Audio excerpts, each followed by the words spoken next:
Salve pessoal, sejam bem-vindos a esse episódio especialíssimo do Outcast. Eu sou o Henrique. Eu sou o César. E hoje a gente veio trocar ideia com a Rosália Munhoz, que é membro fundadora das Mercenárias, a banda lendária de punk paulistano. E eu quero começar no contexto atual, Rosália, te perguntando o que te motivou principalmente para morar aqui? Fugir da loucura social ou porque o nome dessa cidade é Munhoz e você veio mostrar que você é a chefe do crime local?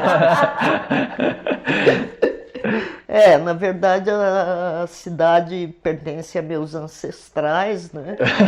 Você veio reivindicar? Eu vim reivindicar a posse. Justíssimo, através do sobrenome. Né, do condado. O Condado Munhoz. Condado Munhoz. Não é.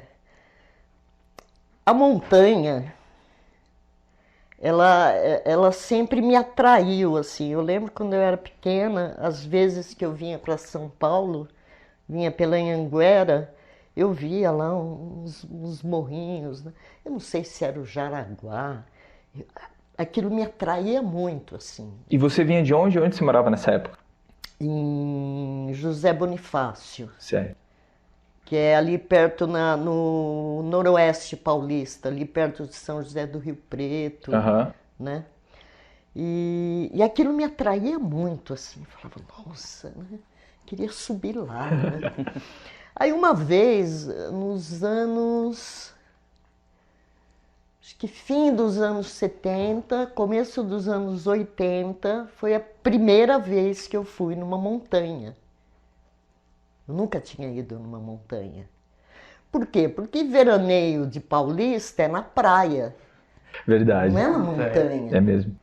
Então, né? Tradicionalmente falando, não, né? Eu nunca ia para uma montanha.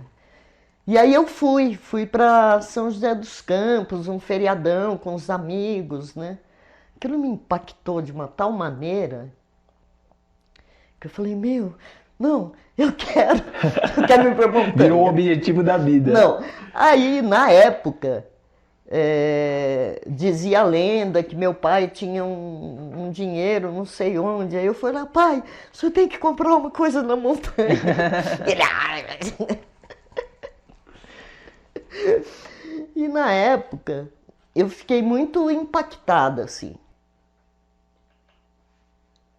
Aí vida corre, fui fazer outras coisas, né? Mas eu sempre ficou essa vontade de morar no campo, de preferência na montanha, né? Aí uma época eu me encantei com a Mata Atlântica. Não, tem que ser Mata Atlântica, Mata Atlântica. Eu entrei num consórcio, porque eu sou extremamente consumista, então eu não conseguia guardar dinheiro. Eu falei, não, vou entrar num consórcio, tipo de 30 mil reais, uma coisa bem baratinha, né? Eu vou entrar num consórcio, aí eu comecei a procurar ali na região de Juquitiba. Aí eu tenho uma amiga, Camila Pinho, que falava assim para mim, Rosana, Juquitiba é muito perto de São Paulo, é quase periferia, tá cheio de bandido, esquece de Juquitiba, você tem que ir para Minas. Eu não conhecia Minas, não fazia a mínima ideia de onde era Minas. Sim. Né? Podia ser, sei lá, no Paraguai. Não conhecia Minas. E ela não, né? Ali, sul de Minas, é uma região que tem montanha, que tem água. Eu falei, interessante, né? Aí, chegou uma certa altura que o dinheiro do meu consórcio não ia dar nem para comprar 1000 metros. Né, pelo preço que... Na época, né? Da época, né? Uhum. Eu falei, E o meu sonho era um terreno de um alqueire com água. Tinha que ter esses 3 requisitos. Aí eu falei, puta, eu vou ter que procurar rapidinho. vou ter que achar rapidinho, ver se eu consigo. Aí eu achei uma foto, um anúncio na internet, uma foto, que é uma porteira que tem ali embaixo. Era uma porteira e um matinho depois da porteira. E o anúncio era um alqueire com água. Aquele sinal.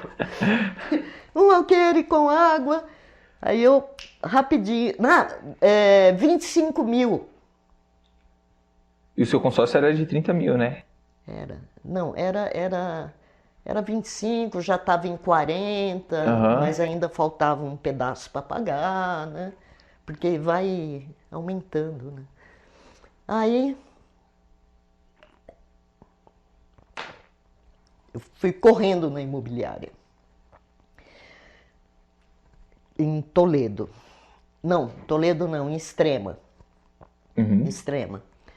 Aí o moço veio me mostrar o terreno. Era o seguinte, era uma cerca caindo. Ele falou, ó, o terreno é daqui até lá embaixo, né? E lá pro fundo. Tá, o lá pro fundo era um mato, né? Uhum. E do outro lado da cerca era um mato. Não dava para ter a mínima ideia de como era o terreno. Se era plano, se tinha uma caída, se qualquer coisa que fosse, né? Aí eu falei, mas é uma piramba, né? Ele falou, não, tem um declive leve no começo, aí depois. Aí eu entrei no mato. Tu bravou mesmo. O cara da imobiliária falou, meu, você vai entrar? Aí eu entrei lá no mato, fui olhando assim pelo chão, né? Falei, bom, é aqui. Dava pra ter se escondido no mato que ele não estava pra te uma- tirar, não. é uma Ficava piramba. ocupado já. É uma piramba para chamar de minha. É a Piramba Munhoz. Não, aí eu super agilizei, né, para fazer a compra, dei lance no consórcio, tirei antes do tempo, paguei. No fim deu. Era pra ser, né? Deu o dinheiro e deu a escritura, assim, né? E estamos aqui com o alqueire, com E muito, água. muito feliz, satisfeita, na né? montanha. Importante Importa. reforçar, até porque não tem como, né? O ambiente astral Uma aqui é bela incrível. vista. Precisa mais do que, né? E puxando aqui para apresentar pro pessoal, a gente queria pedir para você contar nas suas próprias palavras a sua história, o seu início ali no movimento, quando vocês ocuparam, foi a USP, né? E quando vocês se conheceram, formaram a banda, né? Como tudo começou? Então, na primeira ocupação da USP mesmo, assim, no momento da ocupação eu não estava, Uhum. né? Aí logo depois eu me separei do pai do Tiago, meu filho. Aí eu falei, puta, e agora, né? Eu tinha um amigo que falou assim, olha, tem um apartamento lá no CRUSP. Aí eu levei minha mudança e ocupei, Uhum. né? Era meio no comecinho, mas já tinha acontecido o movimento, né? Sim. Aí eu me instalei lá em um apartamento, eu e o Tiago. E aí teve, por exemplo, teve gente do movimento que veio tentar colocar alguém no apartamento, dizendo, isso é desvio pequeno burguês. Eu falei, não importa, é desvio pequeno burguês. Você quer ter meu cantinho com o meu garoto. Então, aí eu morei lá um tempo. Lá eu conheci a Anaí, que era eu fazia filosofia. A Anaí era da ECA. E era amiga da Sandra e da Ana. Eu não conhecia nem a Sandra nem a Ana. E na época... tem um detalhe. Eu nunca fui roqueira, tá? O que você ouvia? Interessante, é. O que você ouvia? O que você gostava? Na época, eu estava ouvindo muito, muito Bob Marley. Nossa, eu ouvia muito Bob Marley. O mais perto que eu chegava do rock era Neil Young. Uhum. Aquele Rusty Never Sleeps. Sim, o Neil Eu Young, que era do ouvi- América, né? Ouvi muito Rusty Never Sleeps. Que, aliás, é um ótimo disco. É verdade. Excelente mesmo. Mas nunca fui roqueira, assim, nunca, né? Mas na época, através da Anaí, eu conheci o Marião, que também fazia ECA, fazia cinema e era casado com a Sandra. E o Marião me apresentou Nina Hagen. Eu falei, meu, o que é isso? Isso é fantástico, né? Aí eu fiquei super apaixonada, assim, por Nina Hagen. Eu achei muito legal. Foi um divisor de águas na sua vida musical. É porque eu sempre gostei de cantar, cantava ali, mas eu nunca achei que valesse a pena cantar para fazer uma coisa que todo mundo fazia. Eu não sei, né? Eu achava meio... Né? Mais do mesmo. E aí, quando eu conheci Nina Hagen, e aí, por conta, né, ali o punk, eu achei aquilo muito interessante. Por quê? Porque aquilo trazia a possibilidade de expressar uma angústia que estava muito presente ali. O Brasil estava numa puta recessão, a gente estava fudido. A gente estava na universidade para sair para nenhum mercado de trabalho, né? E tudo isso trazia muita, né? Angústia. Né? Muita angústia. E na época, o que tinha na mídia era... Gosto muito de você, Leãozinho, era Caetano, era... Que tudo bem, eu gostava, ouvi, sempre ouvi, mas não, né? Não combinava né? Não conversava com... Tipo fim de ditadura, né? A coisa preta pra tudo quanto é lado, a gente ali no CRUSP, assim, puta merda. Né?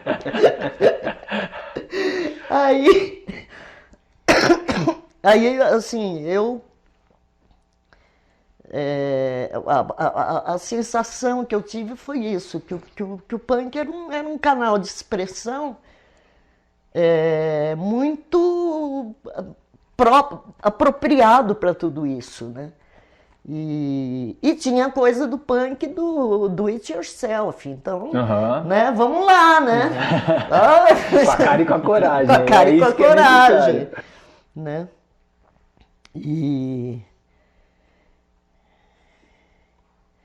E aí eu acabei conhecendo a Sandra, acabei conhecendo a Ana, e aí a gente resolveu tentar fazer alguma coisa, assim, fazer uma banda. E assim, o processo criativo foi muito, assim, foi muito fácil. O entrosamento tinha um entrosamento ali que era muito, muito bom, né, em termos de processo criativo e tudo. Então, a coisa fluiu bem. A coisa fluiu, né? Logo de cara, vocês definiram que o nome seria As Mercenárias? Não, foi uma dificuldade. Até chegar no nome. Até que teve um dia que alguém falou para Sandra: você é uma mercenária, a propósito de uma negociação qualquer. Aí, na época, eu trabalhava numa livraria que tinha em cima de um café, acho que era Café Paris. Era um café que tinha ali na entrada daquela avenida que dá na USP. Tinha um café e tinha uma livraria em cima. Eu estava trabalhando na livraria. veio a Sandra assim, ai, eu acho que eu achei o nome. Eu falei, qual? Mercenários. Eu falei, meu, fechou. Aí tinha no N, puxava e fazia uma bandeirinha do Brasil, né? E aí no centro da bandeirinha, ela colocou o A do Anarquia, do punk, Sim. né? Aí eu falei, não, vamos inverter esse A, ficar qualquer que seja. Nossa, que sacada. Aí a gente botou. E aí ficou Mercenários. Incrível. Legal. Nessa época você comentou de que estava trabalhando numa livraria. Você chegou a trabalhar também no Banco do Brasil, não chegou? Então, aí eu até me lembrei, quando você estava falando assim, essa coisa do emprego, né, do trabalho, não sei o quê. Lá na época do Festival de Iacanga, tinha uma turma da ECA que tentou fazer um jornalzinho. Eu tô há 3 dias tentando lembrar o nome. Não lembro. Mas era uma turma ali, acho que... Era uma turma da ECA. E aí eu participei de umas reuniões, aí fizeram uma entrevista comigo, no jornalzinho, no primeiro número, né? Eu queria lembrar, eu não lembro. Nessa entrevista eu falei que eu nunca trabalharia, por exemplo, no Banco do Brasil. Olha como são as coisas, né? Meu, assim, uma coisa que eu preciso aprender é nunca falar nunca. Porque não é por acaso. Sempre que eu falo nunca, acontece. A gente paga com a língua mesmo. Acontece. Meses depois eu estava trabalhando no Banco do Brasil. Porque eu estava no CRUSP, tinha um filho para criar, não tinha quem me desse nenhum respaldo. Aí eu falei, não, vou ter que entrar nessa coisa. Aí eu passei uns meses ali, a minha mãe, na época, estava morando ali perto da Pan-Americana, né? Porque meu pai estava trabalhando de zelador de um prédio ali e ficava perto do CRUSP.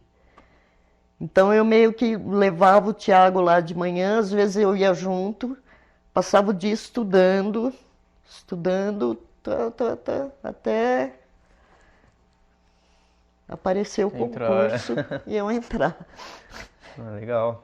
E você passou quanto tempo lá no Banco do Brasil? 13 anos. 13? Nossa, bastante. Muito tempo. Mas quando vocês gravaram o primeiro álbum de vocês, você já tinha saído? Não, desde o início de Mercenárias. Mercenárias começou tipo fim de 82, 83, ali, aquele comecinho. E o primeiro álbum vocês gravaram em 86, né? Logo no início, eu entrei no Banco do Brasil. Eu tomei posse em fevereiro de 83. E fiquei até 95. Caramba, então toda a sua trajetória com a banda você toda a minha era trajetória em paralelo ao trabalho. Inclusive, com essa história de arte, não arte, trabalho, né? Eu lembrei de uma história do Amos Oz. Amos Oz é um escritor israelense que sim, ele bomba muito. Ele morreu recentemente. Mas ele, jovenzinho, ele é daquela primeira geração ali de israelenses do novo judeu, logo, né? Ele nasceu em Israel. Jovenzinho, ele foi para o kibbutz. Ele foi morar num kibbutz. Uma experiência do kibbutz. Chegou lá no kibbutz, ele falou lá para os dirigentes do kibbutz, então, eu quero ser escritor, né? Eles falaram assim, tudo bem, você pode escrever nas horas vagas. Sim. Aí por anos ele escreveu nas horas vagas, né? Aí ele se tornou, e a vida inteira morou no kibutz, fez sua vida ali no kibutz. E é o seguinte, o kibutz, eu não sei exatamente como é a estrutura, mas é uma estrutura meio cooperativa, meio comunitária, sim. né? Então, a renda dos livros dele ia pro kibutz. Caramba! Mas o foco principal era a realização do trabalho, né? Não era nem pensando, acho que, nesse retorno, né? Não, E por isso ele seguiu na carreira. não, peraí. Não, é como é a estrutura econômica do kibutz, a estrutura comunitária. Ah, não, sim, isso eu A quero dizer renda que... de todo mundo. Aham. Todo mundo que está ali no kibutz Tem que... trabalha, desempenha funções, tem renda. Às vezes tem até uma pequena fábrica ou algum cultivo. Sim. Né? E a renda... Então a renda dos livros dele também é para o kibutz. Aí chegou uma certa altura, ele já era um escritor de sucesso, né? Aí os dirigentes do kibutz diziam, não, você não quer escrever mais um pouquinho? Agora a gente deixa mais horas vagas para você Sim, escrever. sim, ele começou a ter muitas horas vagas para escrever. Não, você não quer fazer mais um livrinho aí? A gente estava até comentando que queria seguir uma ordem mais ou menos cronológica, né? Mas é engraçado que eu estou com uma pergunta fresca aqui na cabeça e não vou deixar para fazer depois, que eu já vinha pensando nisso, que é sobre a mudança de gravadora que vocês passaram, né? Vocês gravaram o primeiro álbum na Baratos Afins, né? E Afins, que é uma gravadora clássica no cenário de São Paulo. E aí vocês foram para EMI, que é gigante, né? E aí a minha pergunta, às vezes eu acabo cogitando possibilidades um tanto remotas, mas, a gente vê cada coisa, né, na vida, em filme, assim. E, por exemplo, você acha que houve uma má intenção quando a EMI levou vocês para pouco depois romper o contrato? Na verdade, era uma prática nas gravadoras, né? As grandes gravadoras veem alguém se destacando e puxar, isso que você disse. Não só puxar, fazer um tipo de contrato que te amarra na gravadora. Não porque ela queira trabalhar a sua banda, mas porque ela não quer que a sua banda vá para uma outra gravadora. Um negócio meio predatório, assim. Né? É um negócio meio predatório. E na época, a EMI também... A EMI fez isso com uma série de bandas, na época. Eu não me lembro de todas, mas fez com uma série de bandas. E dizem também que na época ela estava lucrando muito com o Legião, né? E aí ela queria meio que lavar uma parte desse lucro em prejuízo. Quer dizer, ela gastava o dinheiro no seu próprio estúdio. Mas em projetos fazia que ela disco. não tinha pretensão de nutrir, né? Exatamente. Caramba. E esse foi o principal motivo do término da banda? Ou havia possibilidade de vocês terem seguido em outras gravadoras ainda que menores? Não, na época que a EMI chamou a gente para fazer o disco, a banda já estava acabando. Aí a gente falou assim, vou fazer mais um disco. Pelo menos a gente registra. Sim, um selo grande, né? Uma gravadora grande. Não, perdão, pode falar. Não, eu perguntar, tava acabando por quê? Era isso que eu ia perguntar. Qual foi o motivo? Tava acabando porque... por um desgaste nas relações, porque as relações eram... O processo criativo era muito bom, as relações eram bem complicadas. Então tinha um desgaste nas relações. Você diz isso enquanto membros da banda ou enquanto pessoas mesmo? Porque às vezes tem casos que se separa, tem gente que não consegue separar uma coisa da outra. Era mais na questão técnica que apareciam essas desavenças ou era mais por ideologia, valor pessoal?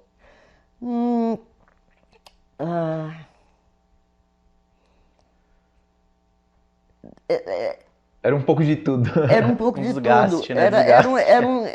Era um desgaste nas relações pessoais, Aham. que acabava afetando todo o resto. E também tinha uma coisa que era o seguinte, a Sandra, ela estava querendo ir por um caminho mais experimental. E eu, assim, não me... né? Não se identificava, Eu né? não me identificava e isso gerou um impasse também, né? Então, eu acho que para a banda continuar ia ter que mudar muita coisa, né? E aí não seria mais eu, os Mercenários, né? Se mudasse tanto. e eu, pessoalmente, eu já estava muito cansada. Uhum. Porque eu trabalhava num banco, eu criava um filho, eu fazia ensaio de banda 3 vezes por semana, fazia show, né? Eu ia brincar, ia falar assim, ainda tinha vida pessoal, e você fala, não, nem tinha tempo pra vida pessoal. Nem tinha tempo para vida pessoal, né? Era uma rotina punk, entendeu? Era uma rotina punk. Para mim não era muito punk porque eu não andava em gangue, que era uma coisa que incomodava a Sandra. Porque Ela a Sandra fazia queria questão que dessa parte da cultura do punk. o sonho dela era que a banda andasse como uma ganguezinha, assim, eu não. Você separava uma coisa da outra, né? Eu andava com outra gente. A galera do Bob Marley. Não, a galera do pop. A galera mais pop, que era a galera do Fix Pava, Angi Leonel, Laura Finocchiaro, essa turma que depois virou o Lune. Caramba. Nossa. Bem distinto, né? Eu me dava muito melhor com essa turma do que com a turma do... né? Essa vanguarda, assim, meio copiada da Inglaterra e meio arrogante, meio... Tinha isso Aquela coisa um também. pouco seletiva, né? Tinha isso também, né? Com a gente tem ou uma- contra a gente, né? Meio, né? Então, eles eram um pouco... outra enfermaria. Era outra enfermaria. Outra enfermaria é ótimo. Eu não era daquela enfermaria. E como que o Edgar Scandor entrou pra banda? Então, logo no comecinho da banda, a banda nem tinha feito show, na verdade. A gente estava lá se arranhando, né? A Sandra conheceu o Edgar, porque assim, a Sandra e a Ana andavam bastante na noite na época. Eu já não andava, porque, né, eu trabalhava, eu tinha filho, eu tinha, né? Sim. Eu andava na noite quando eu ia fazer show. Eu não era, né? Não ficava na noite. Eu também não gostava muito de noite. Eu ia te perguntar isso, se você gostava da vibe, eu não fazia Não, tanta eu não questão. sou. Era o lance da apresentação, Não, né? eu não sou, né? Eu não sou da noite. E era uma noite de cocaína, né? Porque na época Sim, com certeza. era o que rolava. Que é uma droga bem complicada. Teve um pessoal ali que passou perrengue, Sim, eu imagino. né? Mas então eu não era muito de noite. E elas circulavam bastante na noite, até na noite punk. E aí elas conheceram o Edgar. Nesses rolês. Aí a Sandra viu aquele bonitinho e falou: já levou pra casa.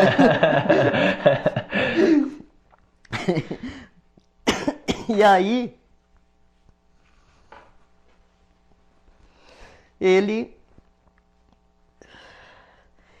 entrou meio, não, vou dar uma força. E ele sempre quis tocar bateria. Assim, ele falava, que legal, vou tocar bateria. Acabou se consolidando na guitarra, né? Não, ele já era guitarrista, ele já era o Edgar. Ele já era. Já tocava em outras bandas, né? Na época também, em Não, paralelo. ele já tinha o Ira. Achei que o Ira era depois só. Eu também achei que ele tinha sido depois. Não, ele já tinha o Ira e depois, quando começou esse circuito de bandas, ele tocava em quase todas, né? Demais. Ele tocou, acho que ele tocou com o Voluntários da Pátria, ele tocou com o Traje, Verdade, eu vi isso numa fase ele anterior. tocou com o Smack, né? Aham. Ele fez o Smack com a Sandra e o Pumps. Ele tocou, acho que no Fellini ele chegou a tocar. Caramba, no Perim também. Não, ele tocava. Ele tocava. Só que aí nesse comecinho não tinha nem bateria. Aham. Então, nós ensaiávamos numa edícula que tinha na casa da Sandra, que a gente empapelou com caixa de ovo. Acústica, né? A gente empapelou com caixa de ovo e tinha uma escadinha de metal que ia para acho que tinha um quarto em cima, tinha um quartinho em cima. Que era, acho que o quarto da Sandra. E aí ele ficava nessa escadinha de metal, com as baquetas, fazendo ritmo, na escada, com umas coisas improvisadas. Aí ele ia meio que construindo a bateria nessa história, pegada experimental, nessa pegada. improvisada, né? Caramba, meu, que incrível. Mas é aí que a gente vê quem manja de verdade, né? Quem gosta de verdade. Faz Sim, acontecer com os sim, recursos sim. que tem na mão, né? Sim. Aí depois a gente arrumou uma golpe, né? Uma golpe. Uma golpe. Que era uma bateria muito ruim.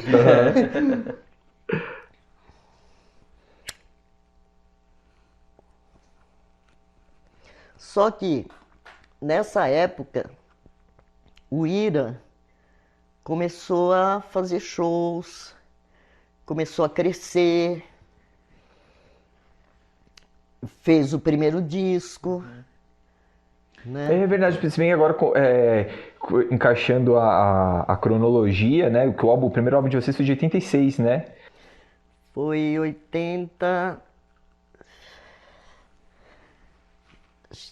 84, 85.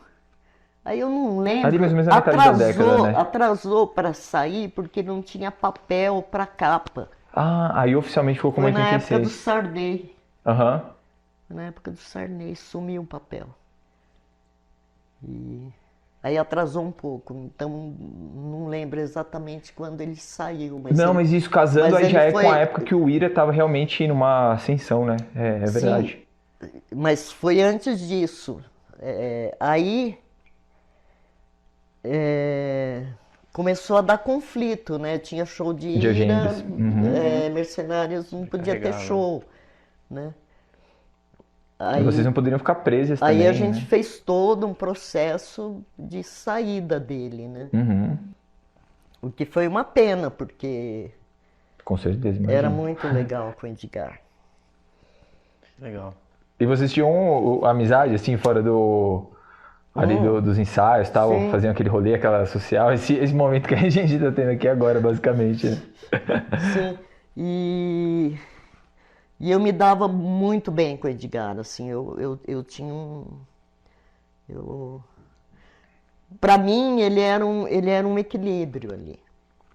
Ele A parece saída super dele tranquilo. desequilibrou para mim.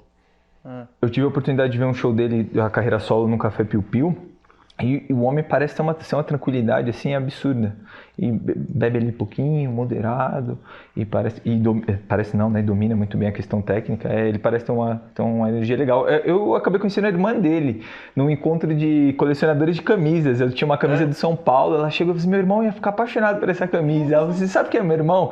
Aí eu falei: não faço ideia. Ela falou assim: é o Edgar Escandurra. Eu falei: nossa, não acredito. Pena que eu não tive a oportunidade de conhecê-lo direto. Mas é muito legal. Antes entrou a Cissa, Aham. que fez o Me Perco Nesse Tempo. A letra do Me Perco Nesse Tempo é da Cissa. Caramba, mas ela participou era da uma- gravação de todas as músicas desse álbum, desse primeiro? Não, peraí. Entrou a Cissa depois do Edgar. Aham. Só que ela ficou pouco tempo, aí já entrou a Lu. E a Lu fez a letra de Amor Inimigo. É dela a letra, Uhum. né? Antes dela virar Léo. Sim. Aí, na gravação, a Lu fez a bateria. Eu não sei se teve alguma bateria do Edgar, porque eu saí um pouco fora dessa gravação. Porque estava um conflito ali entre a mesa e a banda. Uhum. Ai, não. Eu deixei, eu falei, não, eu sou vocalista, tchau. Saí do conflito ali. Então, eu não peguei muito a gravação das bases, Sim. né? Mas a Lu fez e o Edgar fez umas guitarras no Pro primeiro álbum mesmo. É. Sim. E até pelo contexto de que você disse que quando vocês gravaram o segundo álbum, a banda já estava em processo, né, de se separar. Então, o primeiro álbum, sem dúvida nenhuma, assim, é o que vocês têm um maior valor afetivo, eu diria, né? Não, acho Tecnicamente, não precisa nem discutir também a receptividade que teve, né? Mas para vocês, assim, acredito que o primeiro foi mais especial ou não? Não. Por exemplo, eu pessoalmente, eu acho que teve sérios problemas ali na gravação do primeiro álbum. Por exemplo, quando remasterizaram para fazer o CD, melhoraram. Uhum. Mas assim, tinha uns probleminha ali, né? Eu acho que o artista nunca fica absolutamente satisfeito. Assim, ele sempre acha que... Mas eu não posso falar nada, porque eu me ausentei, né? Então... E quando a banda voltou ativa, você também entrou de volta ali na retomada, né? Durou quanto tempo esse período? Então, na verdade, era um encontro para fazer um show, tá? Na época, a Sandra me mandou um e-mail dizendo, olha, o Sesc chamou a gente para fazer um show e eu sei que você não está interessada, mas eu queria saber se tudo bem. Eu falei, não, pode me colocar. Já que vocês vão, eu vou também, né? Já que vocês vão, 5 pau de cachê. Eu falei, não, eu quero um pedaço aí desse cachê. Não, o cachê sem contar, fazer uma apresentação ali, né? Aquele último ato encerrado com chave de ouro, né? Sim. Aí, por conta disso, reúne, ensaio, não sei o quê, teve uma retomada. E na época, eles estavam lançando na Inglaterra e na Alemanha 2 coletâneas que tinha mercenárias nas duas, tanto da Alemanha quanto da Inglaterra, né? Que era, acho que da Soul Jazz, se não me engano, não tenho certeza. E aí surgiu uma possibilidade, ali articulada pelo pessoal do Tetini, da gente fazer um show na Inglaterra. Aí, por conta dessa possibilidade, né, então a banda meio que se reuniu de novo, né? Isso foi em 2005, acho que foi até 2006 comigo. E logo eu me... Mas vocês fizeram esse show na Inglaterra ou não fizeram? Não fizeram, né? Não. Mas fizeram esse show no Sesc. Não rolou. Não rolou esse show na Inglaterra, mas rolou um álbumzinho de mercenárias. Uma coletânea, né? Não. Tem uma coletânea também que foi lançada ali em 2000. Não, um álbum só de mercenárias. Uhum. Uma coletânea só de mercenárias. Sim, isso. Rolou assim, meio por conta desse retorno, né? Desse retorno, Muito legal. E aí você não acompanha mais a banda desde a sua saída? Não. Quando você saiu, elas continuaram direto ou teve um outro hiato aí? Continuaram, mas Num ritmo. sempre uma coisa que não teve. Sinceramente, eu acho que Mercenárias foi Mercenárias enquanto tinha composição original. Uhum. Essa retomada, eu já acho que é meio Mercenárias cover. Sabe? É uma banda cover. A banda couve, né? E a retomada também não chegou a formar uma banda enquanto eu estava lá. Aí depois, não sei, né? Não sei como anda, mas eu acho que não é Mercenárias. Tem nome de Mercenárias. Só não. E tem a Sandra, né? Que hoje é a única membro original, né? Sim, sim. A banda vai ganhar uma biografia, né, escrita pelo Lucas Lima, que inclusive a banda foi tema também do TCC dele. Sim, né? sim.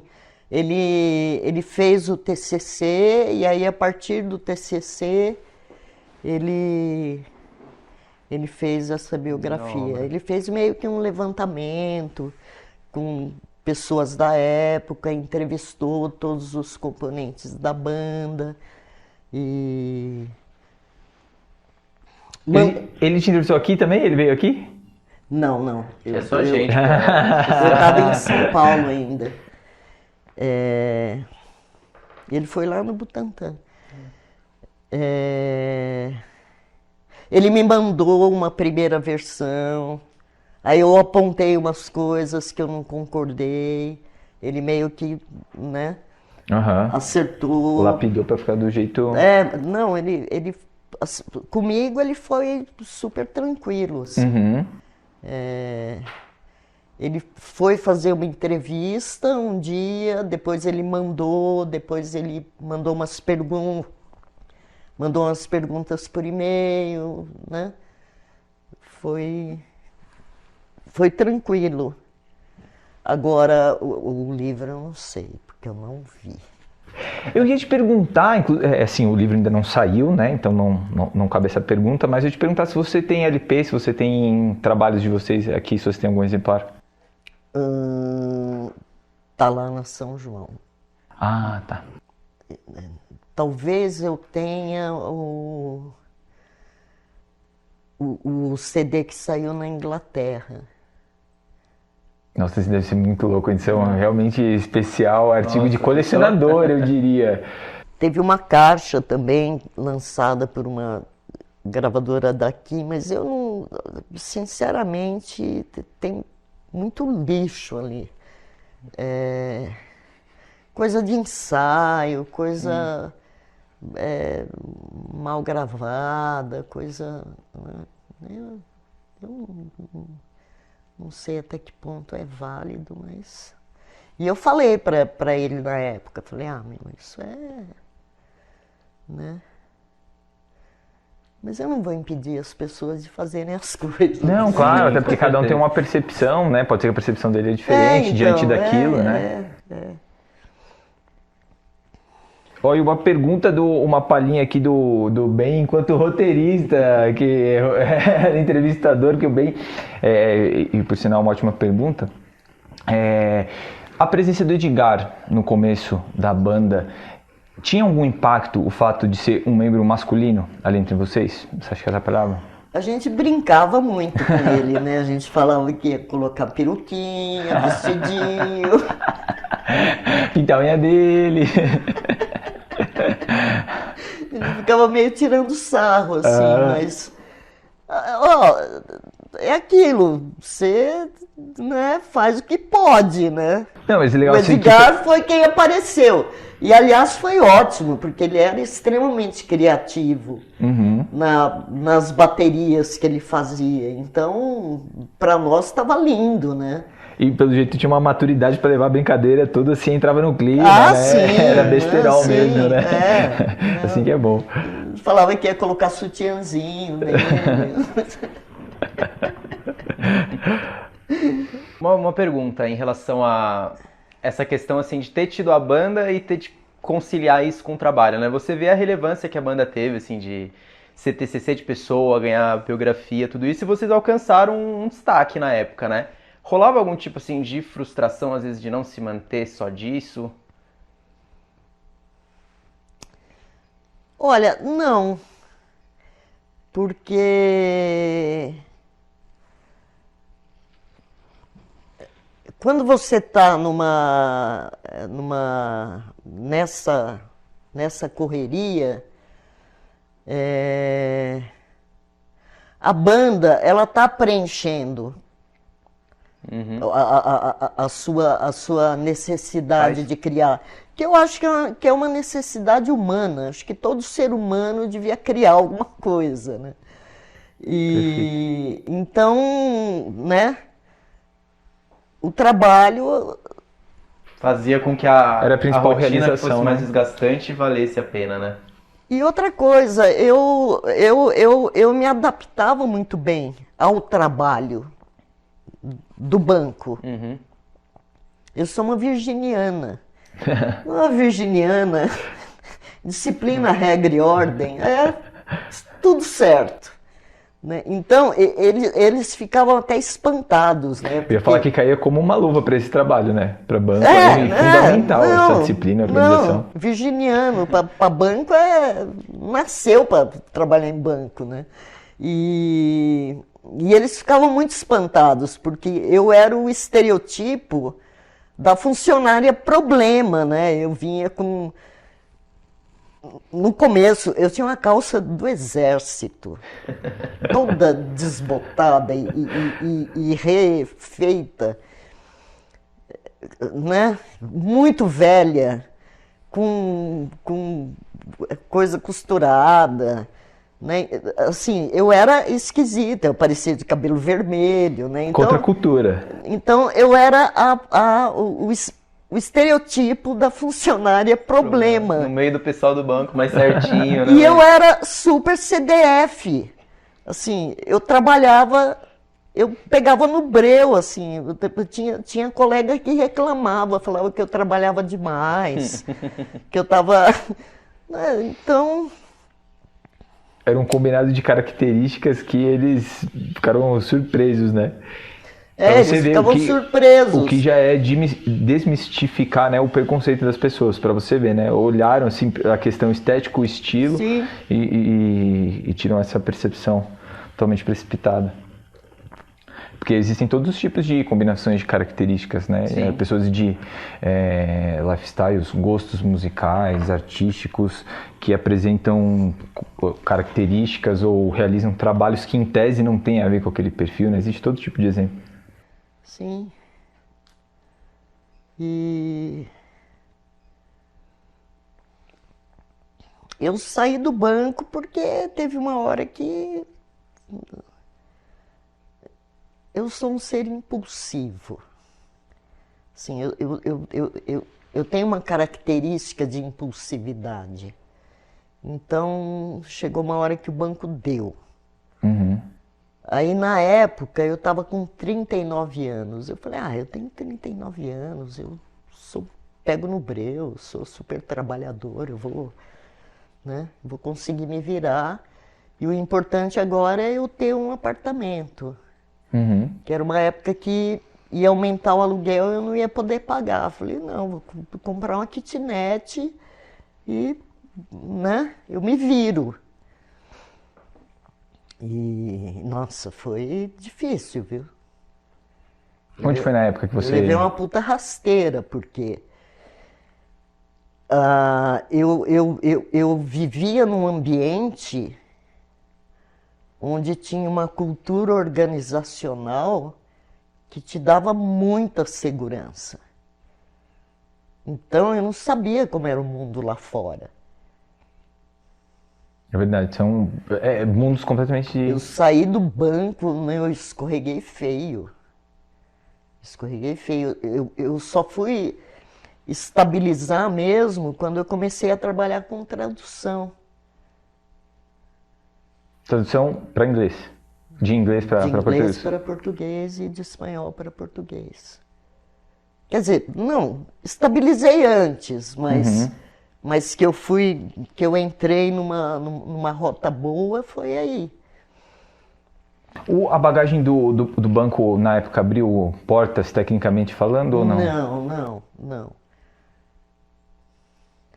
Eu saí do banco com 39 anos, numa época que não se contratava gente de 40 anos para cima. Tinha um aninho ali, então. Entrar em algum lugar. Né? E eu não queria trabalhar em banco, eu tinha acabado de sair de um banco, né? Não vou trabalhar em banco agora. Mas aí foi eu passei por uns 2 aninhos ali bem difíceis. Uhum. A minha sorte foi que o Tiago, na época, estava meio com 17 para 18 anos. E começou a trabalhar com o André Fischer no Mix Brasil. Então, ele meio que segurou uma onda ali. Porque eu fazia uns biquinhos, fazia uns mapa astral. Um tarô.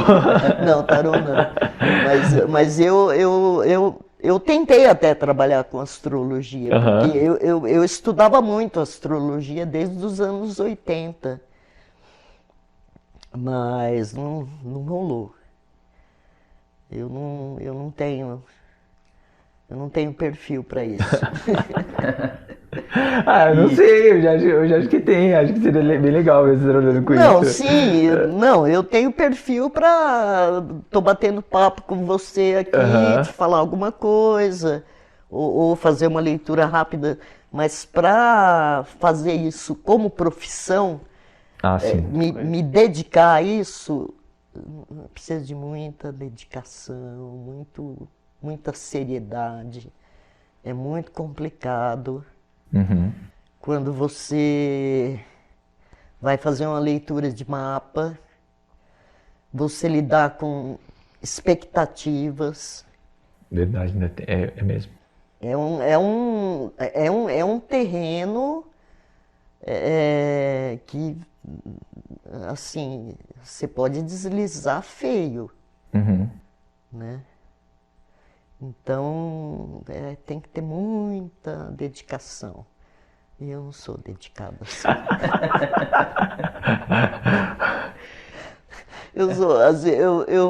Eu tenho uma amiga que fala, Rosália, você é uma biruta. Sabe aquelas birutas que botam para ver o vento? Eu falo, Rosália, você é uma biruta. Assim, de acordo com o vento, você vai, né? E da parte do banco, o que foi o principal, assim, que você falou que sentiu que já deu? Foi alguma coisa específica? Ou 13 anos você falou que ficou, né? 13 anos. 13 anos, 13 anos já deu, né? 13 anos. E aquele casamento que chega no limite, né? Eu tava... Primeiro que eu não tava tendo uma válvula de escape criativa que me satisfizesse, né? Eu tinha ali... Eu estava meio que retomando a coisa de pintura, que eu sempre pintei. Desde criança eu gosto de brincar, de pintar. Então eu estava meio retomando, mas mesmo assim,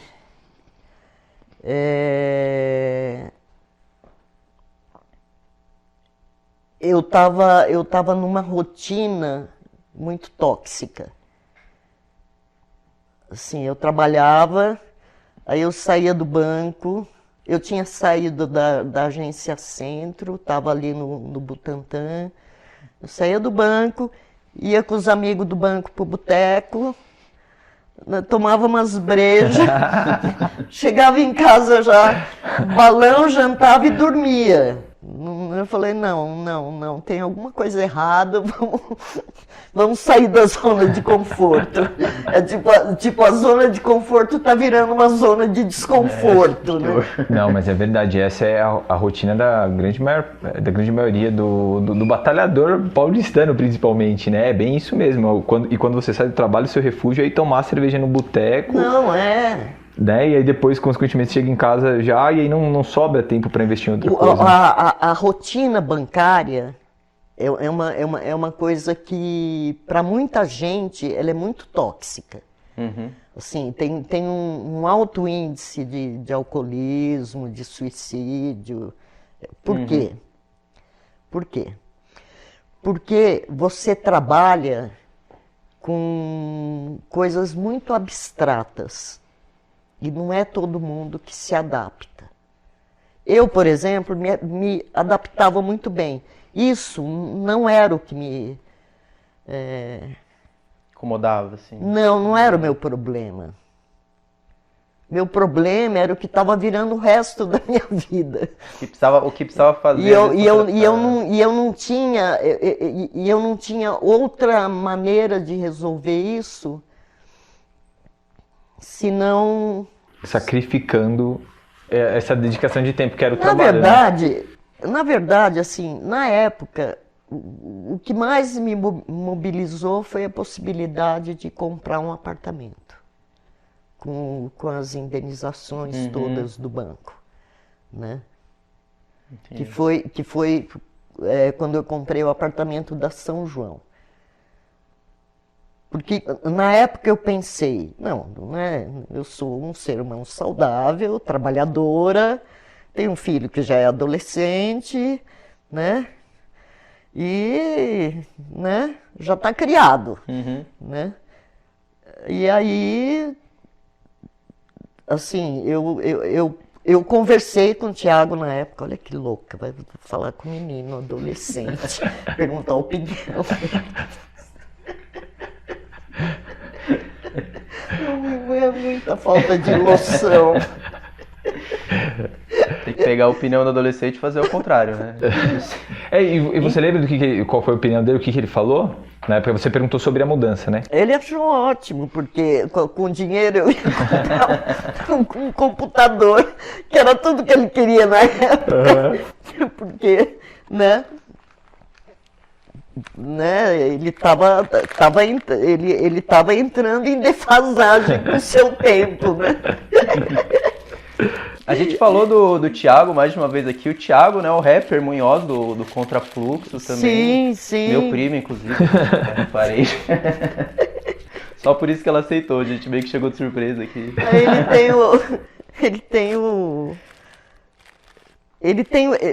Ele tem um disco super bacana que é Professor M Estéreo. Sim.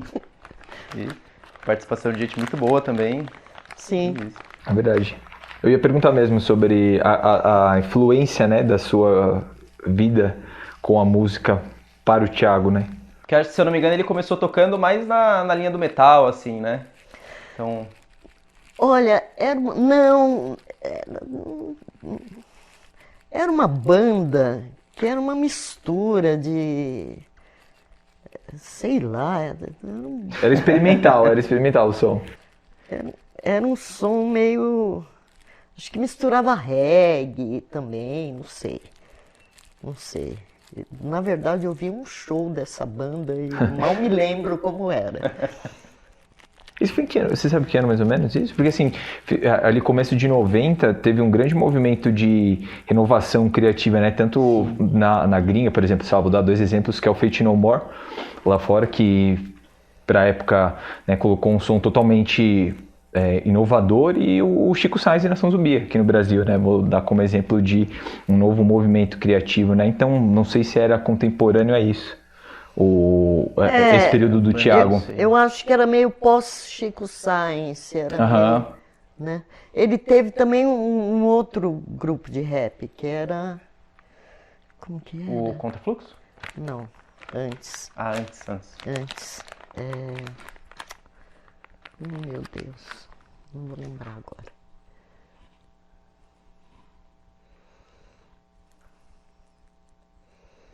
Mas teve um outro antes do Contrafluxo que tem um disco bem bacaninha.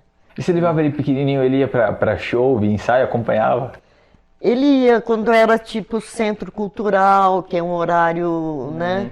Tipo fim de tarde. Aí ele ia. Legal, imagino a influência que isso não teve na vida dele. Acompanhava o rolê. Deve ter sido incrível. Queria saber se você acompanha o cenário atual da música brasileira e como, se você acompanha, né, ou ainda que de relance, deve ver que, por exemplo, vocês atuaram num período onde a censura era de um outro nível, os recursos, os meios de comunicação eram bem mais limitados e hoje se tem muito mais porta-voz, né, possibilidade de se expressar e, no entanto, poucos tomam partido e se posicionam. Muitos pensam na questão comercial de não se posicionar em questões ideológicas, né? Então, eu gostaria de saber como você vê o cenário atual. Olha, na verdade, eu nem acompanho. Porque sabe que vai ser uma decepção muito grande. Não, Ou não, não? não é não. Eu acho que é aquela coisa da biruta. A biruta girou para outro tema. Uhum. Assim, eu não. Eu acompanho muito pouco o cenário, assim. Então, mesmo se você ouvisse falar muito bem, né? Eu mesmo aqui já falei mal, né? Um pouco assim do cenário atual, mas se você ouvisse falar muito bem, você acha que nem assim chamaria a sua atenção. Então é porque tá focado em outros interesses. Não, assim, eventualmente eu ouço uma coisa que eu gosto, aquilo chama a minha atenção, mas não é algo que eu tenha, que eu dedique tempo para me inteirar. Uhum. Assim, eu acho até estranho, porque é como se eu tivesse tirado a música da minha vida. Nossa, É engraçado isso. curioso mesmo. Mesmo ouvir música, eu ouço pouco. Por exemplo, ultimamente aqui eu estava ouvindo muito música clássica indiana. Uhum. Assim, né? Porque música eu também tenho essa coisa. Às vezes eu posso passar meses ouvindo um CD, Sim. né?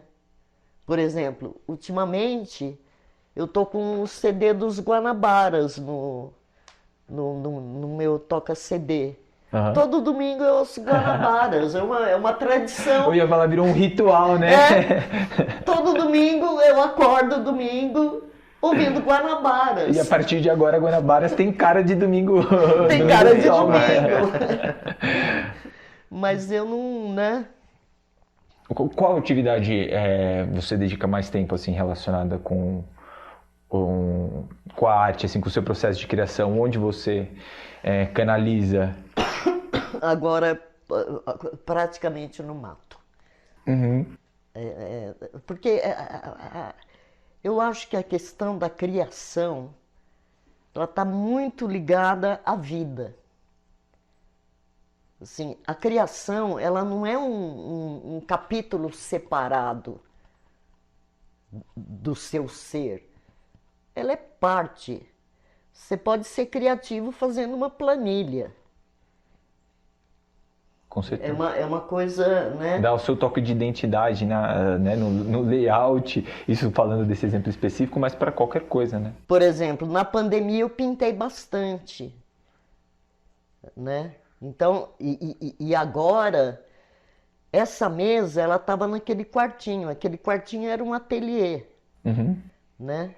Aí veio a grande tormenta, né? Chamada Frida, que revolucionou a minha vida, assim. Depois que a Frida veio, eu já mudei minha cama 3 vezes de lugar. A minha cama era ali. Aí entrou a mesa, minha cama ficou aqui. Aí outro dia eu falei, não, aqui eu vou ver melhor a lua. Aqui eu vejo o Órion às 4 da manhã. Que espetáculo, que privilégio. Então, eu falei, não, então agora vai ser aqui, né? Mas, por exemplo, quando eu trouxe a mesa para cá, eu comecei a pintar mais. Uhum. Só que, ao mesmo tempo, a coisa dos bichinhos, filhotes, me transformou numa escravizaura. Então, eu também não pinto mais. Porque eu fico no lerê. Voltou a atuar como mãe, né? Eu tô atuar como mãe. Então, mas eu acho que a vida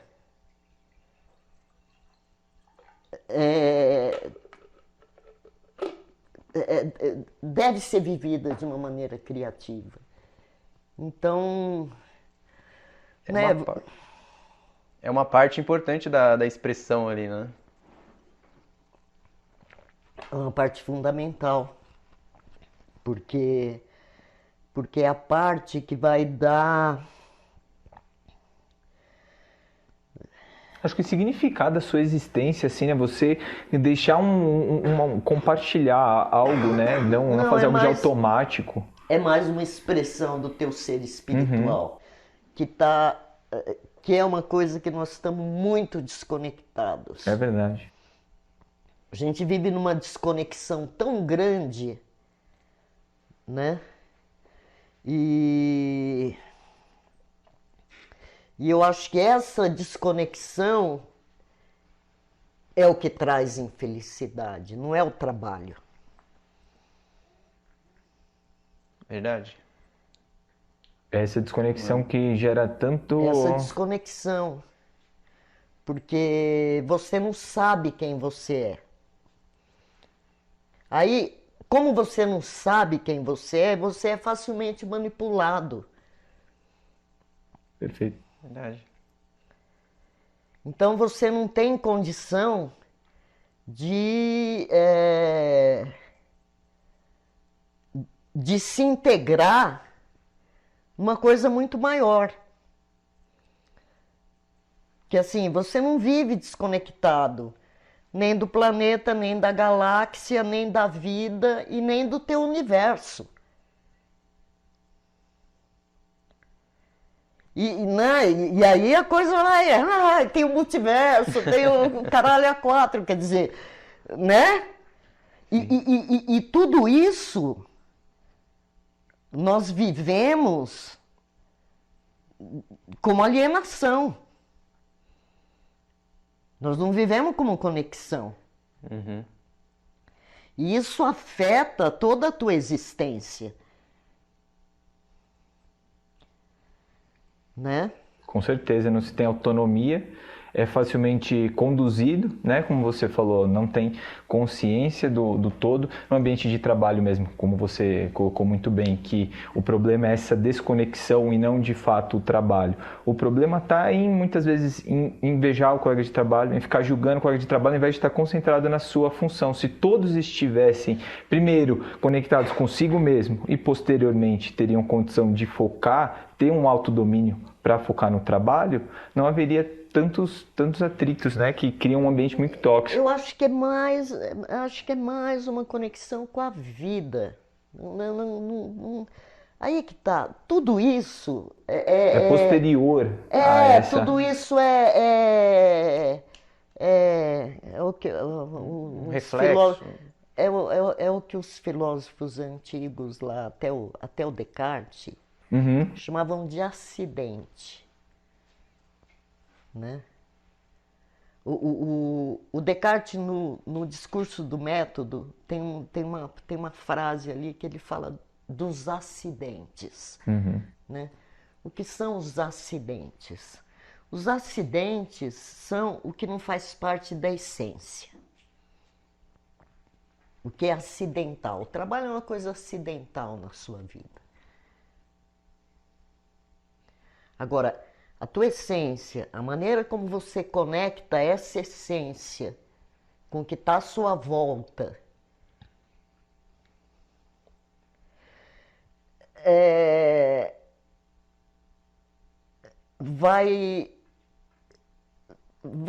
vai redundar num paradigma civilizatório. A gente vive num paradigma civilizatório de desconexão.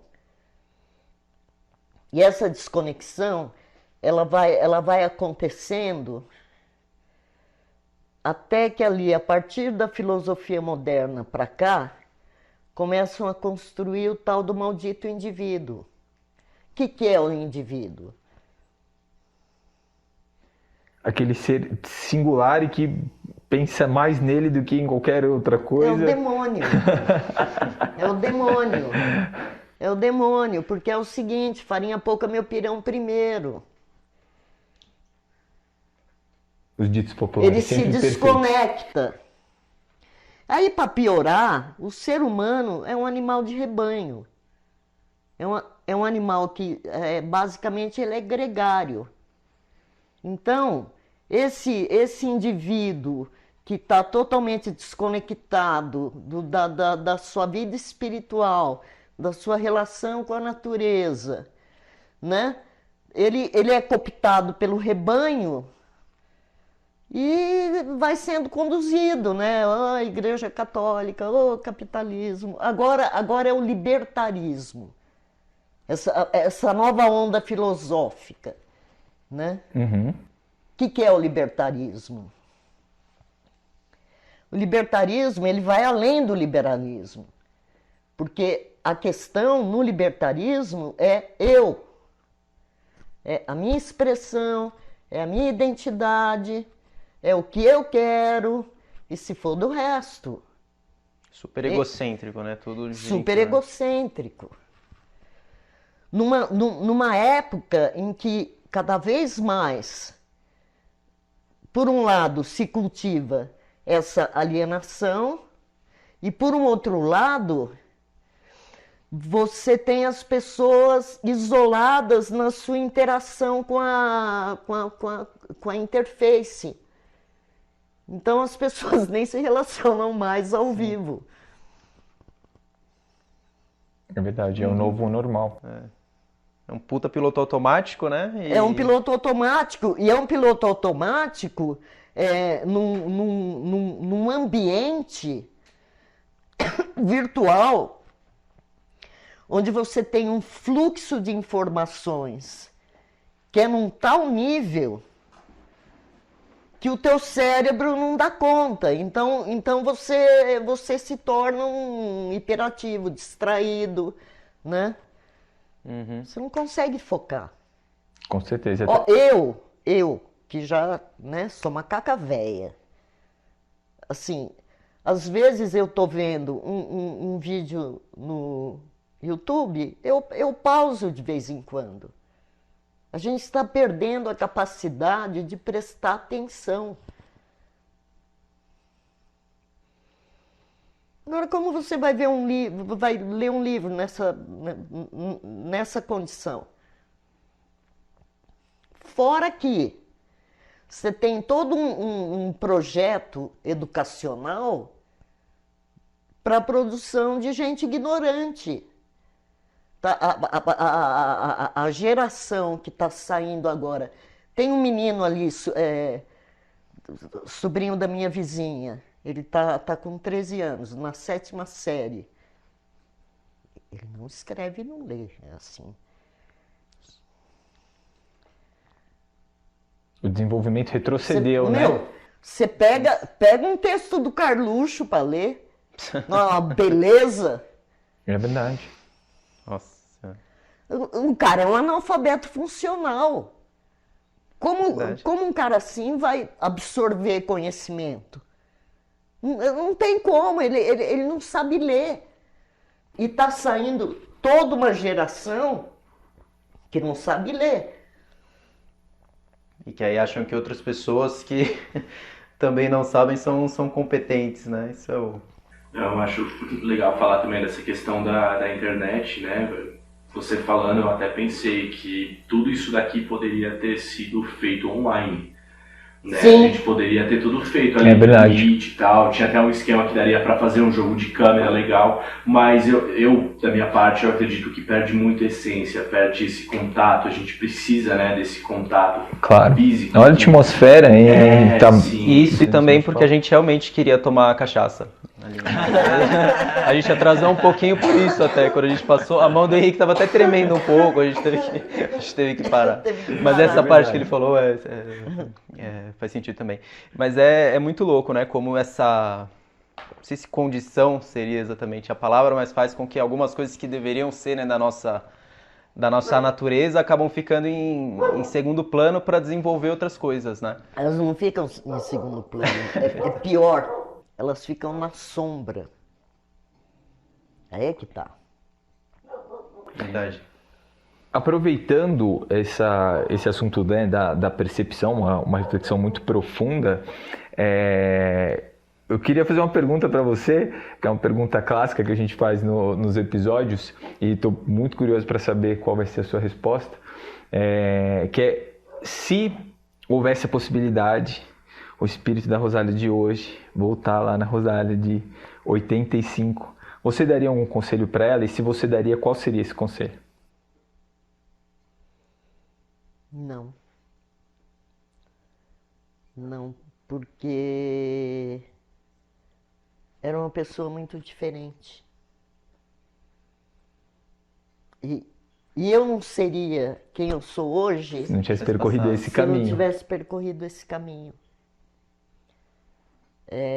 Não tem jogo de volta. Não tem jogo de volta, tem o caminho. E cada um tem o seu. Sim. Cada um tem o seu. Eu confesso que era o que eu imaginava, algo parecido. Eu imaginava que a resposta seria algo parecido com isso. Não, dada a sua percepção, e fantástico, faz todo sentido, sem dúvida alguma. É legal observar as diferentes percepções diante da mesma pergunta, né? Dessa mesma viagem. Sim. Uma outra pergunta. A gente falou um pouquinho da importância, assim, da criação, né, pra gente. E a gente sabe, como a gente já comentou, que a gente vive em um mundo em que a alienação é muito grande, como a gente falou bastante. Qual que você vê o que é o papel da arte, da criação, não só pra gente, mas como pra outra pessoa também, nesse sentido? Eu acho que a arte, de uma certa maneira, ela reflete o seu tempo. Uhum. O artista, ele sempre acaba... Por exemplo, isso é opinião minha, pessoal, né? Uhum. A obra de Mercenárias, por exemplo, ao mesmo tempo em que ela acontecia e impactava, ela era impactada pelo seu tempo. Então, a obra é sempre uma interação entre o artista e o seu tempo, né? Tem essa questão que é uma questão permanente na arte, né? Uhum. A arte influencia ou não influencia as pessoas? Uhum. Eu acho que não. Eu acho que não. Eu acho que a arte, ela é um momento em que nós Talvez um ficamos perto dessa comunhão, Uhum. né? Dessa conexão com a vida espiritual, dessa conexão com o outro, essa conexão com o coletivo, né? Talvez eu ia definir, eu ia falar como um ponto de encontro. Né? É um ponto de encontro, né? E agora, o impacto que isso vai ter na vida individual das pessoas não depende da arte. Uhum. Ela pode colocar as coisas em uma perspectiva diferente, às vezes, mas... Depende do teu caminho. Uhum. Não é que aquilo vai te influenciar, é que aquilo disse o que estava no fundo da sua alma. Conversou com você, né? Conversou com você. E te permitiu, né, viver aquilo. Né? Por exemplo, uma coisa que eu acho que é uma definição muito, muito boa da arte é aquele velho poema do Fernando Pessoa, do poeta fingidor. Conhece? Acho que não, assim, pelo nome. Ela fala assim, o poeta é um fingidor. Finge tão completamente que chega a fingir que é dor a dor que devera sente. E os que leem o que escreve, na dor lida, sentem bem. Não as duas que ele teve, mas só a que ele não tem.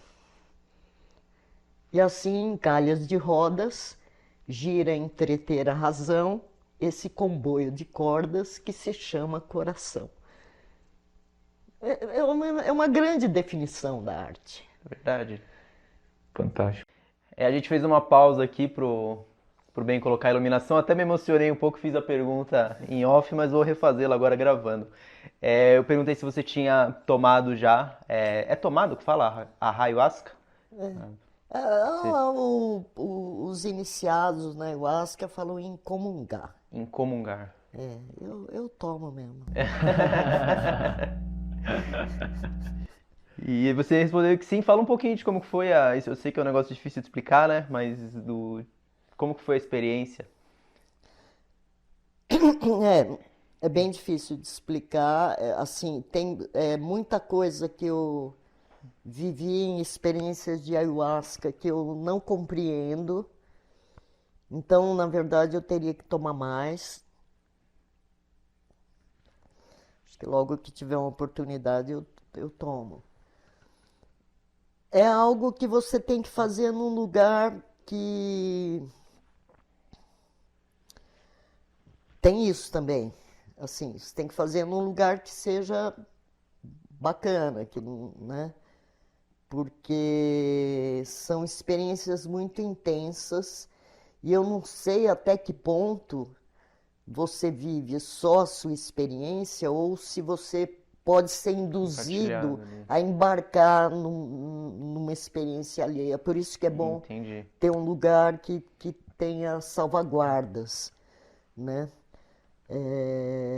É uma experiência muito intensa, assim, E eu acho que tem muito a ver com essa nossa desconexão, né? A gente está muito desconectado, muito alienado da vida espiritual, e a gente toma um enteógeno, que é o quê? É o que te traz essa conexão. Uhum. Então, essa conexão, ela vem e traz muita sombra junto. Que é essa sombra que vem da nossa desconexão, da nossa ignorância, né?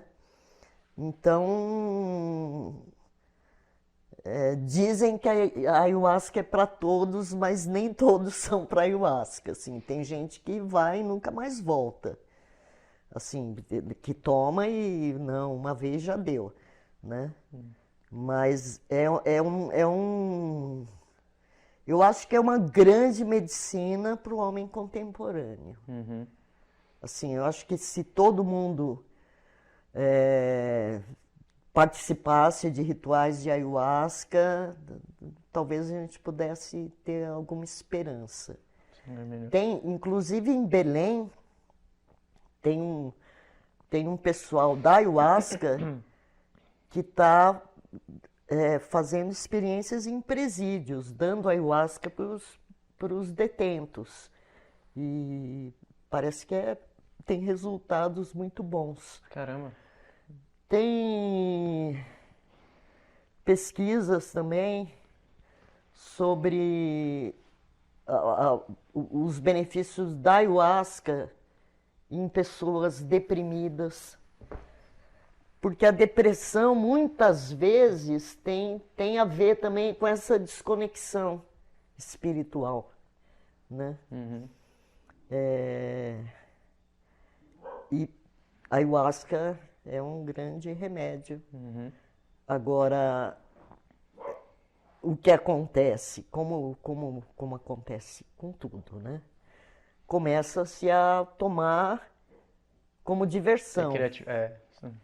Que não é o propósito. Sem nenhuma conexão com nada, né? Aí dá umas merda, dá umas viagens ruins aí também, né? Você acredita que tem pessoas que não voltam ou que se assustam com o resultado pela precisão do reconhecimento? Por exemplo, tem pessoas que carregam traumas que só ela sabe, e aí imagino que ela possa ver isso, identificar isso, e eu acho que é tão forte, tipo, meu Deus, veio isso que só eu sei, então se assustar a um ponto de não voltar por isso. Então, a experiência com a ayahuasca é tão pessoal que é muito difícil você dizer. Por exemplo, a primeira vez que eu tomei, eu saí do lugar onde estava acontecendo o ritual. Era um ritual de um povo acho que Santo Daime, né? Eu saí e eu não senti muita coisa, na verdade.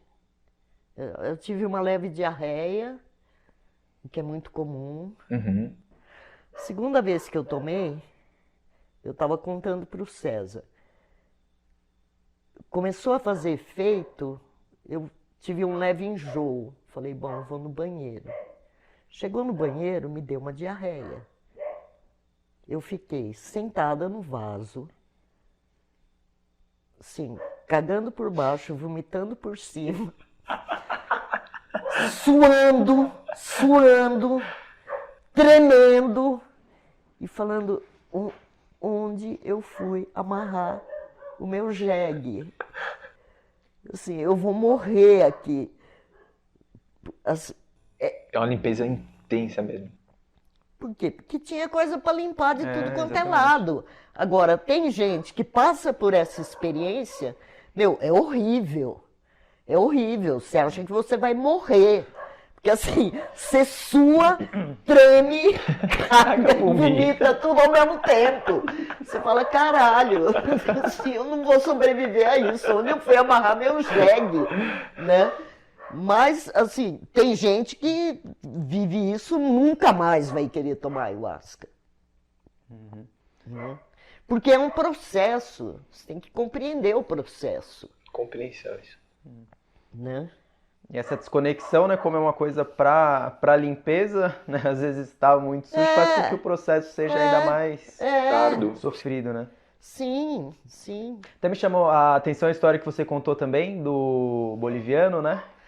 Do boliviano, então, que era um amigo, assim, um boliviano que ele tomava ayahuasca, ele só via Nossa Senhora, um ambiente lindo, uma paisagem. Mas por quê?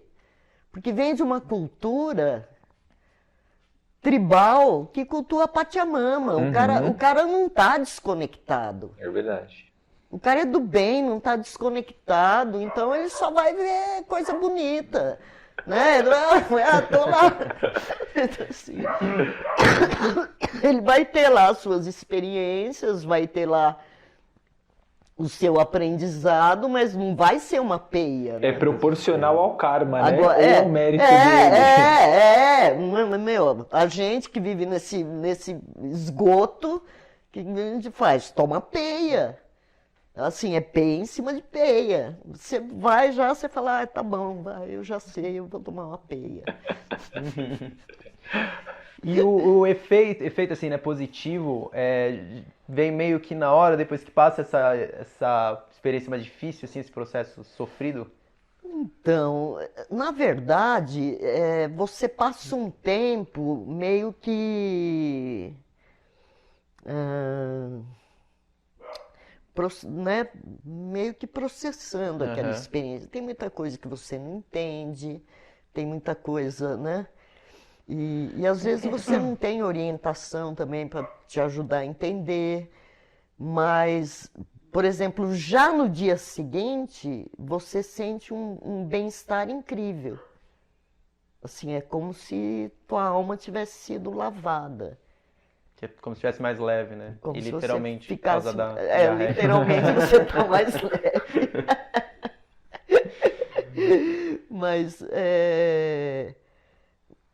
Mas você leva um tempo. Você leva um tempo. Às vezes você tem rebotes, você se lembra, né? E você pode alongar esse processo, por exemplo, se você tem o conjunto de músicas que foi usado, você ouve de novo, de repente pode vir intuições, né?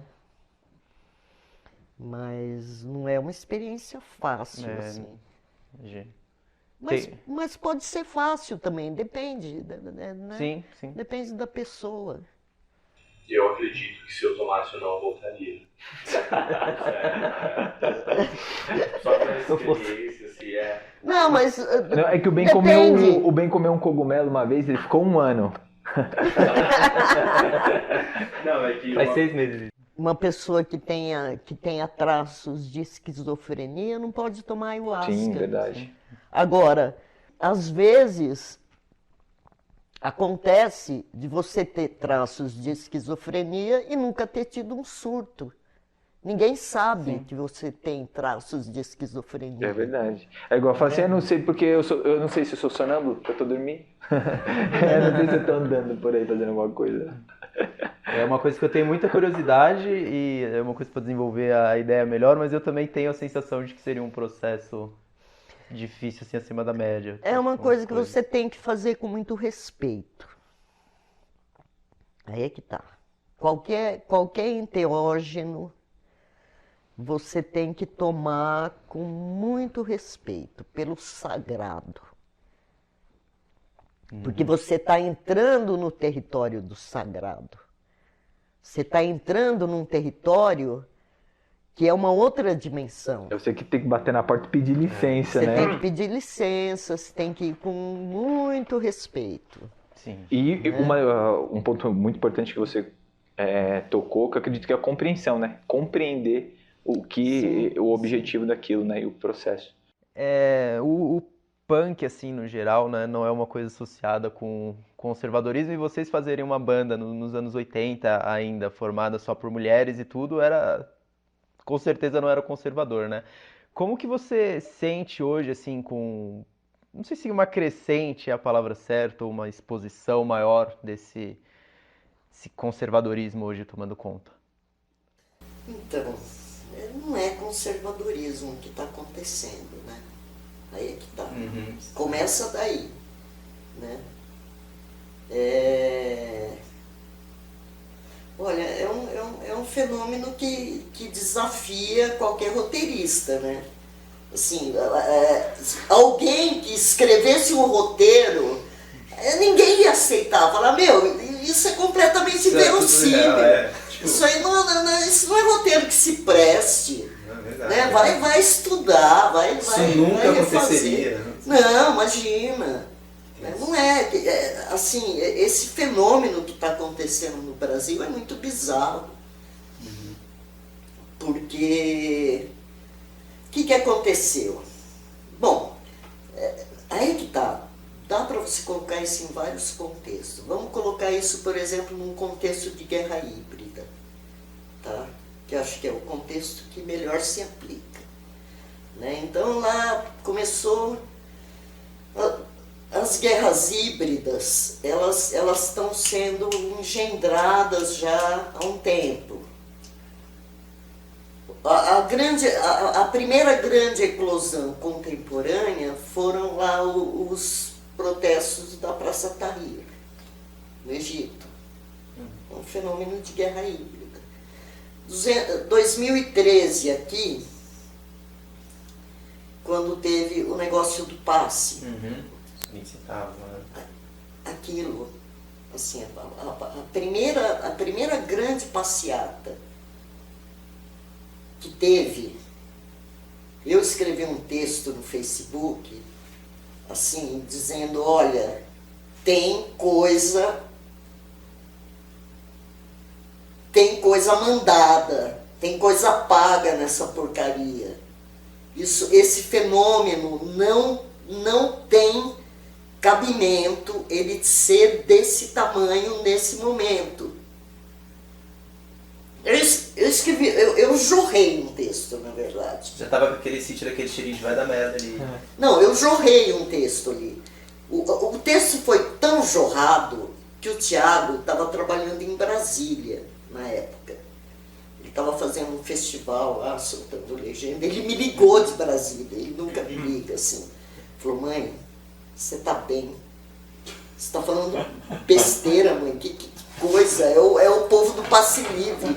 Eu falei, que passe livre, Tiago? O povo do passe livre, ele juntava 400 ali na periferia e agora tem sei lá eu quantos. E em seguida começam as quebradeiras. Uhum. Black Blocs. E na verdade era gente infiltrada, fazendo zona. Então começa ali, naquele fenômeno, você já tem um elemento de guerra híbrida acontecendo. Né? Em seguida, vem a reeleição da Dilma. Quando vem a reeleição da Dilma, já tem a Lava Jato. O que a Lava Jato fez? E eu lembro que na época o ministro, acho que da Justiça, era o Zé Eduardo Cardoso, ele falava assim, o que esse merda tá fazendo aí? Que ele não faz nada. Não faz nada. A Lava Jato, assim, trabalhando totalmente ao arrepio da lei. Gastando mais dinheiro do que recuperando, né? Que são... Não, o problema não é esse. Ela destruiu todo um setor da economia, que era o setor de construção, de alta tecnologia de construção. Ela acabou com a Odebrecht, acabou com todas. Olha, você faz uma operação para acabar com a corrupção, você não quebra a empresa. Você tira o corrupto e a empresa continua funcionando. Os caras se quebraram, produziram uma quebradeira. Agora, junto com tudo isso, você tem toda a mídia dizendo, olha isso é culpa do PT, isso é culpa do PT, isso é culpa do PT, isso é culpa do PT. Quando não tinha grandes corruptos do PT, quando o primeiro ao fazer delação premiada da Lava Jato, que foi o cara lá da Petrobras, eu não lembro o nome dele agora, era um cara que a Dilma tinha mandado ele embora 2 anos antes por corrupção na Petrobras. Quer dizer, o impeachment da Dilma aconteceu porque ela não tinha nenhum diálogo com o Congresso. Né? O Lula botou uma gerente para ser uma estadista. Ela não era uma estadista, ela era uma gerente, não sabia negociar. E o Cunha começou a fazer pressão sobre ela. Ou você livra a minha cara, ou você vai ser impeachada. E ela não quis livrar a cara do Cunha. Quer dizer, você tem todo um cenário orquestrado que é para eliminar a possibilidade da esquerda, com toda a mídia demonizando. Para piorar, a esquerda, quando entra no poder, até antes, quando começa, se desconecta da sua base, tá? Por um lado. Por um outro lado, você começa a ter uma esquerda identitária, o que não tem nada a ver com a esquerda ser identitário. Por quê? Porque a esquerda ela vai trabalhar a questão da luta de classes. A questão da identidade é capitalismo. Por quê? Porque a identidade, você trabalha ela como indivíduo e não como classe. né? Entra uma esquerda identitária dizendo LGBT, negro, né? Numa sociedade absolutamente conservadora, onde lá, desde os anos 80, a América está implantando seus evangélicos. Então, esses evangélicos extremamente conservadores, que se descobre que o filho é gay, é capaz de matar, ele vê a esquerda colada com esse identitarismo, não nada contra negros, LGBTQI+, não, todo mundo tem direito à vida, índios, todo mundo tem direito à vida, né? Mas assim, nessa sociedade super conservadora, você colando esse identitarismo à esquerda, o povo vai acreditar em uma bandeira de piroca, vai acreditar que educação sexual na escola é para transformar a criança em gay. Agora, o pastor filho da puta que abusa da criança, ele não quer que ela seja educada na escola, porque ela vai identificar o abuso. Sim. Então, nesse caldo, né? O que acontece? Chega o cramulhão do baixo clero, né? E começa a assumir as pautas progressistas como se fosse dele. Liberdade de expressão. Seria como se fosse trágico. Resultado. Cara, deu no que deu. Isso que você falou da mídia, eu vi até uma frase ontem, eu acho, que é impossível a gente aprender aquilo que a gente já acha que sabe, né? E vai muito disso, assim, uma pessoa que, lógico, né, tem as pessoas às vezes que são enganadas e acreditam no discurso de um cara como o Bolsonaro, por exemplo, né, achar que ele se vendeu assim como um outsider, uma pessoa de fora, um cara que estava lá há 30 anos. Isso mostra que as pessoas não entendem. César, esse que você chama de conservadorismo, que eu acho que é muito mais que isso, com certeza. né? Todo mundo da minha geração e de outras gerações posteriores via no Natal familiar. Esse bando de fascistoide tá lá, tá em todas as famílias. O que aconteceu? Também entra a internet.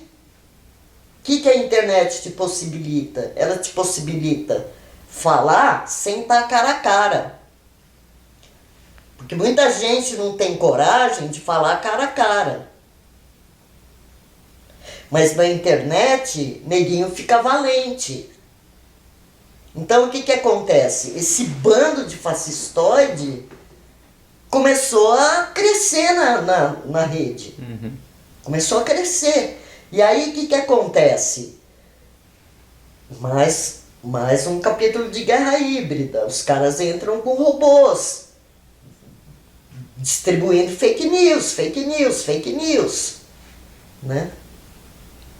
Agora, se você vê o cenário anterior, assim, até o governo Lula, primeiro governo da Dilma, o que estava tendo? Estava tendo inclusão social, classe média odiou. Estava tendo BRICS. Porque ela tem que ser melhor do que alguém, né? Porque ela é muito infeliz, né? Fazer o quê, tadinha? Tava tendo BRICS.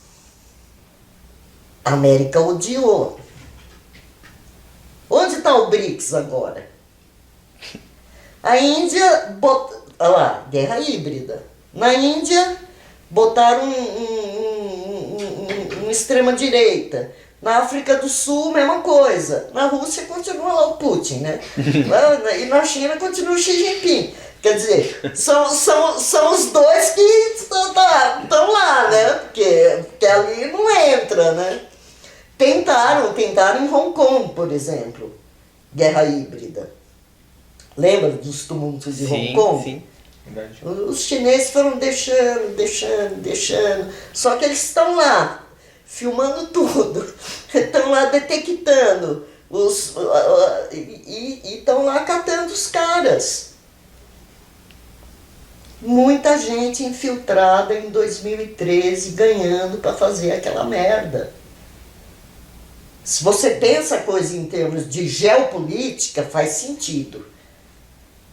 Agora, se você pensa em termos de Brasil, que a gente tem um presidente que a primeira fala que ele fez foi contra o Supremo, e ameaçando golpe, e ele não fez mais nada, ele enquanto figura presidencial, o que ele fez nesses 3 anos? Ele fez campanha para a próxima eleição e ameaça de golpe. É isso que ele faz, ele não faz mais nada. Enquanto isso, o Paulo Guedes tenta, enquanto estava o Rodrigo Maia, conseguiu passar um monte de coisa do mal, fica tentando vender o Brasil aí a preço de banana, né? Mas isso é mesquinho, né? É tudo muito mesquinho, é gente muito medíocre. É uma situação bem complexa, acho que você definiu muito bem todos os pontos aí, né, pra gente chegar um pouquinho.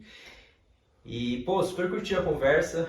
Obrigado de verdade por receber a gente aí. Obrigado a você. Quero agradecer muito mesmo.